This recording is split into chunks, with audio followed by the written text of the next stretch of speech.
रुत एक। जिन दिनों में न्यायी लोग न्याय करते थे उन दिनों में देश में अकाल पड़ा। तब यहूदा के बैतलहम का एक पुरुष अपनी स्त्री और दोनों पुत्रों को संग लेकर मोआब के देश में परदेशी होकर रहने के लिए चला। उस पुरुष का नाम एलीमेलेक और उसकी पत्नी का नाम नाओमी और उनके दो बेटों के नाम महलोन और किल्योन थे। ये एप्राती अर्थात यहूदा के बैतलहम के रहने वाले थे और मोआब के देश में आकर वहाँ रहे।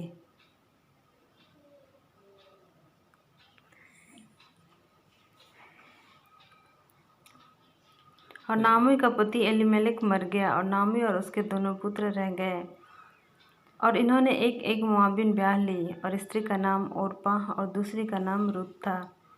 फिर वे वहाँ कोई 10 वर्ष रहे। जब महलोन और किल्योन दोनों मर गए तब नाओमी अपने दोनों पुत्रों और पति से रहित हो गई।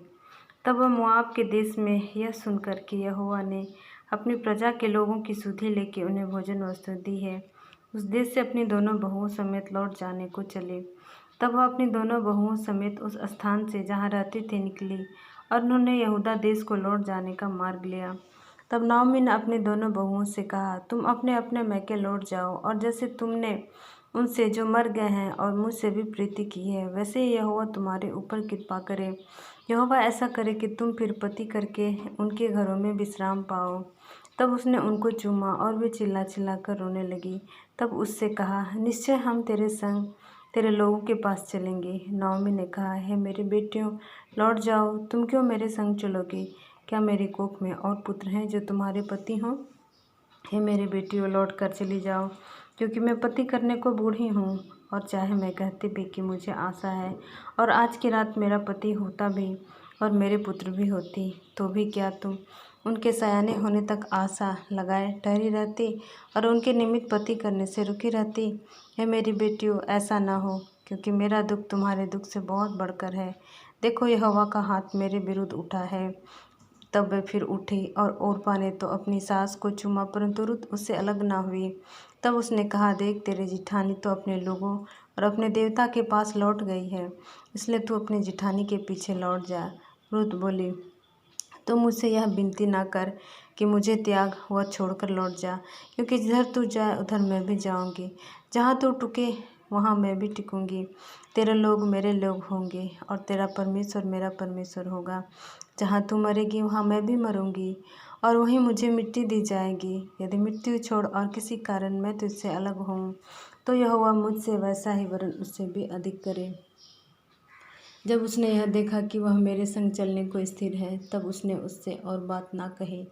सो वे दोनों चल निकली और बैतलहम को पहुंची। और उनके बैतलहम में पहुंचने पर कुल नगर में उनके कारण धूम मची और स्त्रियां कहने लगी, क्या यह नाओमी है? उसने उनसे कहा, मुझे नाओमी ना कहो, मुझे मारा कहो, क्योंकि सर्वशक्तिमान ने मुझको बड़ा दुख दिया है। मैं भरी पूरी चली थी, परंतु यहोवा ने मुझे छूछी करके लौटाया है।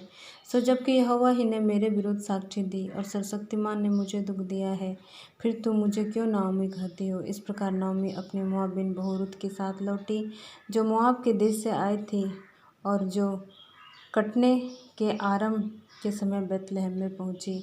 नाओमी का पति एलीमेलेक के कुल में उसका एक बड़ा धनी कुटुंबी था जिसका नाम बोअज था। और मोआबिन रुत ने नाओमी से कहा, मुझे किसी खेत में जाने दे कि जो मुझ पर अनुग्रह की दृष्टि करे, उसके पीछे पीछे मैं सिला बीनती जाऊँ। उसने कहा, चली जा बेटी। सो वह जाकर एक खेत में लबने वालों के पीछे बीनने लगी। और जिस खेत में वह संजोग से गई थी वह एलीमेलेक की कुटुंबी बोअज का था। और बोअज बैतलहम से आकर लबने वालों से कहने लगा, यहोवा तुम्हारे संग रहे। और वे उससे बोले, यहोवा तुझे आशीष दे। तब बोअज ने अपने उस सेवक से जो लबने वालों के ऊपर ठहराया गया था पूछा, वह किसकी कन्या है?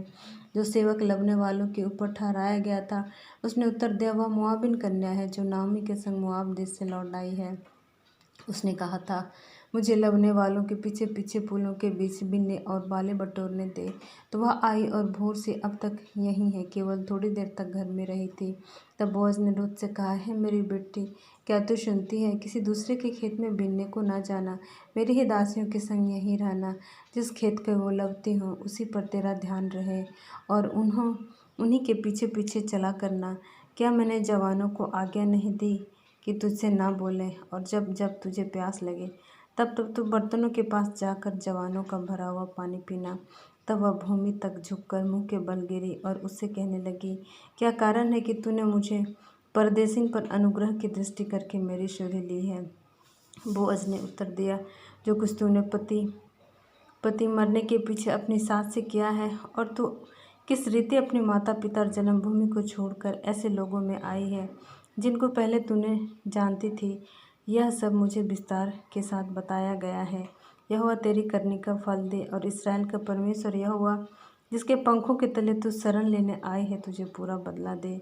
उसने कहा, हे मेरे प्रभु, तेरे अनुग्रह की दृष्टि मुझ पर बनी रहे, क्योंकि यद्यपि मैं तेरी दासियों में से किसी के भी बराबर नहीं हूँ, तभी तूने अपनी दासी के मन में बैठने वाली बातें कहकर मुझे शांति दी है। फिर खाने के समय बोअज ने उससे कहा, यहीं आकर रोटी खा और अपना कोट सिरके में बोर।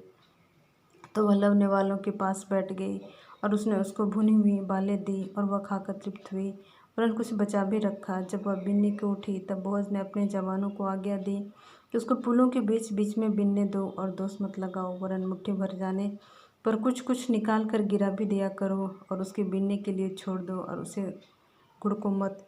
सो वह सांझ तक खेत में बीनती रही। तब जो कुछ बीन चुकी उसे फटका, और वह कोई एपा भर जौ निकला। तब वह उसे उठाकर नगर में गई, और उसकी सास ने उसका बीना हुआ देखा, और जो कुछ उसने तृप्त होकर बचाया था उसको उसने निकाल कर अपनी सास को दिया। उसकी सास ने उससे पूछा, आज तू कहाँ बीनती और कहाँ काम करती थी? धन्य वह जिसने तेरी सुधि ली। तब उसने अपनी सास को बता दिया कि मैंने किसके पास काम किया, और कहा कि जिस पुरुष के पास मैंने आज काम किया उसका नाम बोअज है। नाओमी ने अपनी बहू से कहा, वह यहोवा की ओर से आशीष पाए, क्योंकि उसने न तो जीवित पर से न मरे हुओं पर से अपनी करुणा हटाई। फिर नाओमी ने उससे कहा, वह पुरुष तो हमारा कुटुंबी है, वरन उनमें से है जिनको हमारे भूमि छुड़ाने का अधिकार है। फिर रुत मोआबिन बोली, उसने मुझसे यह भी कहा है कि जब तक मेरे सेवक मेरी कटनी पूरी न कर चुके, तब तक उन्हीं के संग संग लगी रह।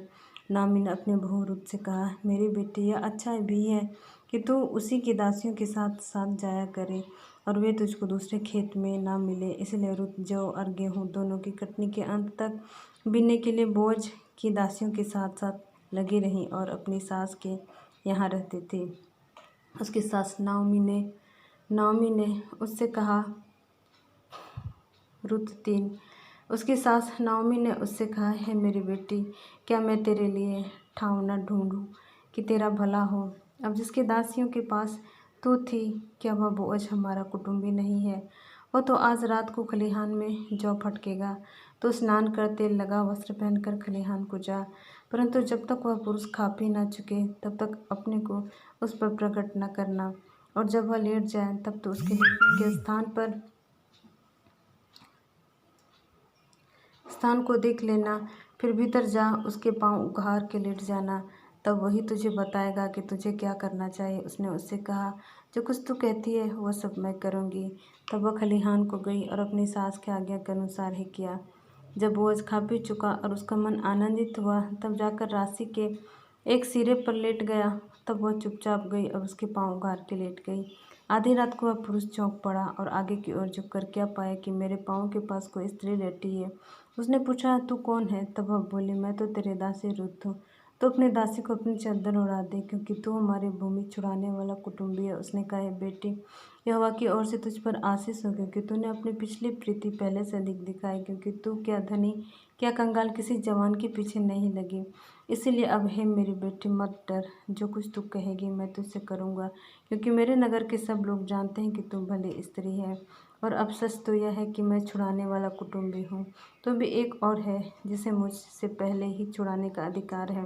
सो रात भर ठहरी रह, और सवेरे यदि वह तेरे लिए छुड़ाने वाला का काम करना चाहे तो अच्छा वही ऐसा करे, परंतु यदि वह तेरे लिए छुड़ाने वाले का काम करने को प्रसन्न न हो, तो यहोवा के जीवन की शपथ, मैं ही वह काम करूँगा। भोर तक लेटी रह।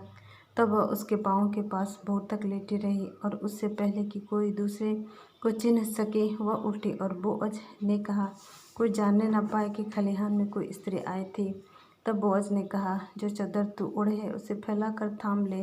और जब उसने उसे थामा और उसने 6 नप्पे जौ नाप कर उसको उठा दिया, फिर वह नगर में चली गई। जब रुत अपनी सास के पास आई तब उसने पूछा, हे बेटी, क्या हुआ? तब जो कुछ उस पुरुष ने उससे किया था वह सब उसने उसे कह सुनाया। फिर उसने कहा, यह 6 नब्बे, और उसने यह कहकर मुझे दिया कि अपनी सास के पास छूछे हाथ मत जा। उसने कहा, है मेरी बेटी, जब तक तू ना जाने कि इस बात का कैसा फल निकलेगा, तब तक चुपचाप बैठी रह, क्योंकि आज उस पुरुष को यह काम निपटाए चैन न पड़ा। रुत 4। तब बोअज फाटक के पास जाकर बैठ गया, और जिस छुड़ाने वाले कुटुंबी की चर्चा बोअज ने की थी वह भी आ गया। तब बोअज ने कहा, हे फलाने, इधर आकर यहीं बैठ जा। तो वह उधर जाकर बैठ गया। तब उसने नगर के 10 वृद्ध लोगों को बुलाकर कहा, यहीं बैठ जाओ। वे भी बैठ गए। तब वह छुड़ाने वाले कुटुंबी से कहने लगा, नाओमी जो मोआब देश से लौट आई है, वह हमारे भाई एलीमेलेक की एक टुकड़ा भूमि बेचना चाहती है। इसलिए मैंने सोचा कि यह बात तुझको जताकर कहूँगा कि तू उनको इन बैठे हुओं के सामने और मेरे लोगों के इन वृद्ध लोगों के सामने मोल ले, और यदि तू उसको छुड़ाना चाहे। बेकार हो गया।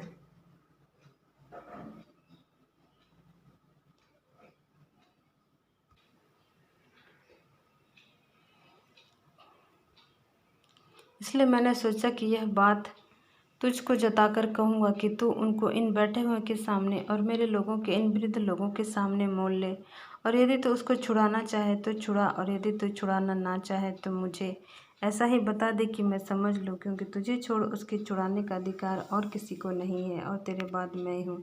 उसने कहा, मैं उसे छुड़ाऊँगा। फिर बोअज ने कहा, जब तू उस भूमि को नाओमी के हाथ से मोल ले, तब उसे रुत मोआबिन के हाथ से, जो मरे हुए की स्त्री है, इस मनसा से मोल लेना पड़ेगा कि मरे हुए का नाम उसके भाग में स्थिर कर दे। उस छुड़ाने वाले कुटुंबी ने कहा, मैं उसको छुड़ा नहीं सकता, ऐसा न हो कि मेरा निज भाग बिगड़ जाए, इसलिए मेरा छुड़ाने का अधिकार तू ले ले, क्योंकि मुझसे वह छुड़ाया नहीं जाता। अगले समय में इसराइल में छुड़ाने के बदलने के विषय में सब पक्का करने के लिए यह व्यवहार था कि मनुष्य अपनी जूती उतार के दूसरे को देता था। इसराइल में गवाही इसी रीति होती थी। इसलिए उस छुड़ाने वाले कुटुंबी ने बोअज से यह कहकर कि तू उसे मोल ले, अपनी जूती उतारी।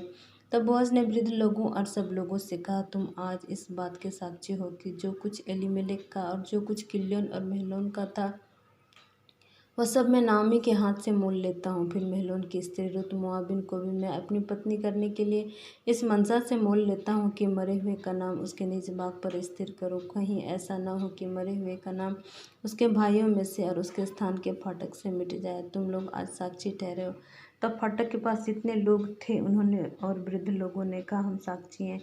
यह जो स्त्री तेरे घर में आती है, उसको यहोवा इस्राएल के घराने की 2 उपजाने वाली राहेल और लिया के समान करे, और तो प्रातः में वीरता करे, और बैतलहम में तेरा बड़ा नाम हो।